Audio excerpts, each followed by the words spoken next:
Welcome back to the Cruise Ship Safety and Security Channel and to Sailing 101, where we explore the legendary vessels that shaped maritime history.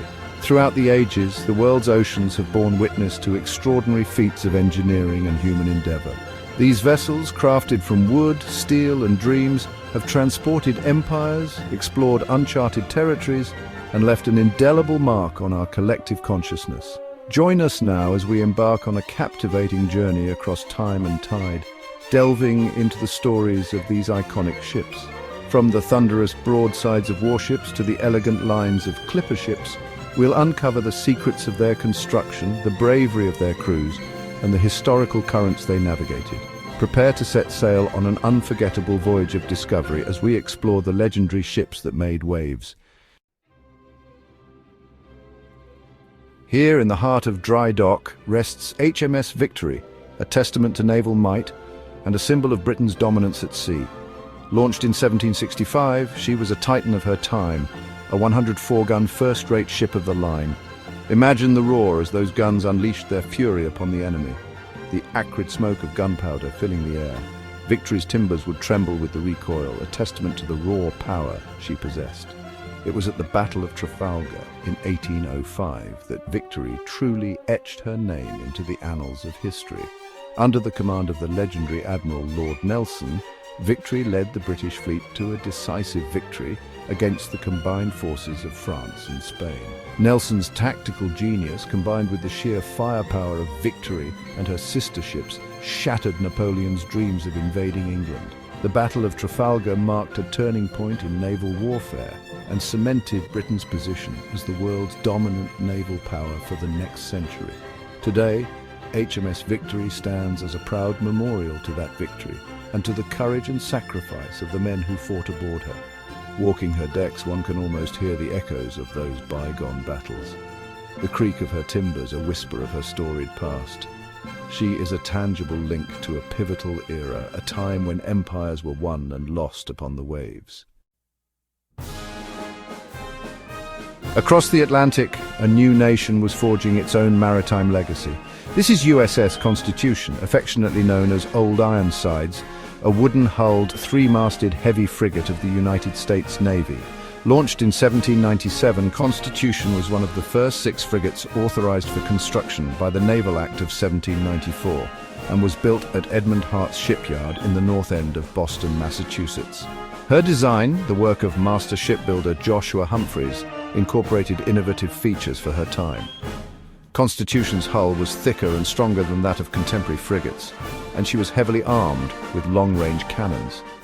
She was designed to be faster and more maneuverable than larger ships of the line, while packing enough firepower to engage enemy frigates and smaller vessels. Constitution earned her nickname Old Ironsides during the War of 1812 against Great Britain in a fierce engagement with the British frigate HMS Guerriere. Cannonballs were seen to bounce off Constitution's sturdy oak hull as if she were made of iron. This victory, along with others against British warships, made Constitution a symbol of American naval power and helped to establish the young nation's reputation on the world stage. Today, USS Constitution is the world's oldest commissioned naval vessel afloat.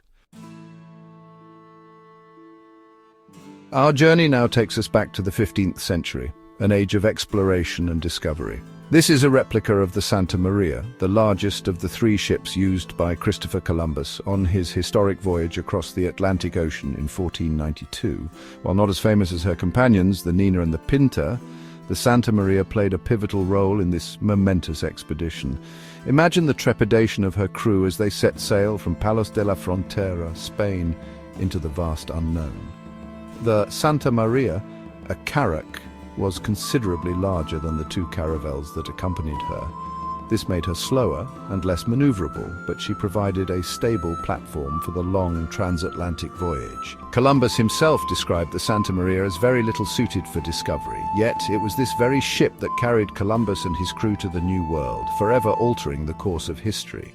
After 36 days of sailing west across the Atlantic, land was sighted at 2 o'clock in the morning on Friday, October 12, 1492, by Rodrigo de Triana, also known as Juan Rodriguez Bermejo, aboard the Pinta. Though she met an unfortunate end, wrecked on a reef off the coast of Hispaniola on Christmas Day, 1492, the Santa Maria's legacy lives on. She represents the spirit of exploration, the courage to venture into the unknown that has driven humanity to push the boundaries of knowledge and understanding. The Cutty Sark, a name synonymous with speed and grace.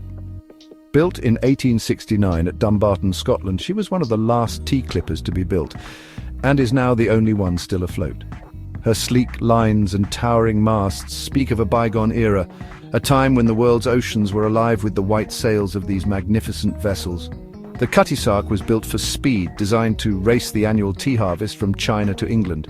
Her hull, a masterpiece of naval architecture, was copper-sheathed to prevent marine growth and reduce drag. She was a symphony of canvas and timber, her sails billowing like the wings of a giant bird as she sped across the waves. The Cutty Sark's voyages were the stuff of legend. She battled fierce storms, rounded the treacherous Cape Horn, and set record-breaking passages. Her fastest recorded voyage from Sydney to London took just 73 days, an astonishing feat for the time. The Cutty Sark, however, was more than just a fast ship. She was a symbol of the golden age of sail, a time when clipper ships ruled the waves, connecting distant lands and fueling global trade. Today, preserved as a museum ship in Greenwich, England, she stands as a testament to the ingenuity and craftsmanship of the Victorian era. Our final destination takes us back to the early 17th century, to a ship that carried not just cargo, but the hopes and dreams of a people seeking a new life. This is a replica of the Mayflower, the 100-foot merchant ship that carried the Pilgrims from England to the New World in 1620. While not a grand vessel like the warships or clippers we've encountered, the Mayflower's significance lies in the profound impact her voyage had on the course of history. Imagine the cramped and challenging conditions aboard the Mayflower as she braved the stormy Atlantic. The 102 passengers, a mix of religious separatists seeking freedom to practice their faith and adventurers seeking new opportunities, endured a grueling 66-day voyage. They were bound for Virginia, but storms and navigational errors forced them to land far to the north at a place they named Plymouth in what is now Massachusetts. Before disembarking, the Pilgrims signed the Mayflower Compact, a document considered a cornerstone of American democracy. It established a set of rules for self-governance and laid the foundation for a new society based on principles of religious freedom and self-determination. Though the Mayflower itself was a relatively unremarkable ship, her voyage marked a pivotal moment in history, the beginning of a new chapter in the human story. Thank you for joining us on this voyage through history. We've explored the decks of legendary ships, from the might of HMS Victory to the grace of the Cutty Sark, each vessel a testament to human ingenuity and the enduring allure of the sea. These ships and their stories remind us of our connection to the oceans, a bond that stretches back through millennia. They inspire us with tales of exploration, innovation, and the indomitable spirit of those who dared to venture beyond the horizon. Stay tuned for more episodes of Sailing 101, where we'll continue to explore the fascinating world of ships and the seafaring life. If you found this video insightful, don't forget to like, comment, and subscribe for more deep dives into maritime security and life at sea. It costs you nothing, unless you would like to buy us a coffee. If you do, you can find the link in our channel description or by visiting buymecoffee.com/cruiseship. And those that are so kind will get a mention in one of our upcoming videos. Stay legal and stay salty, stay safe and don't get lost at sea. Until the next time.